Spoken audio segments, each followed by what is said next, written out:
जबरलिया गर्दा उड़ावे तब सुधिया बालम के आवे। जबरलिया गर्दा उड़ावे तब सुधिया बालम के आवे।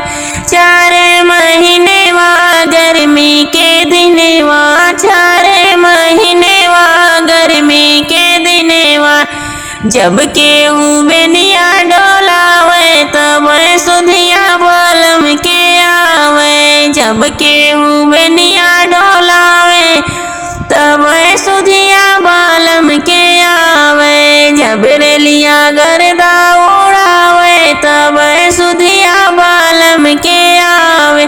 4 महीना बरखा के दिनवा 4 महीना बरखा के दिनवा जब केहू बंगला छवावे तब सुधिया बालम के आवे। जब केहू बंगला छवावे तब सुधिया बालम के आवे। जबरलिया गर्दा उड़ावे तब सुधिया बालम के आवे।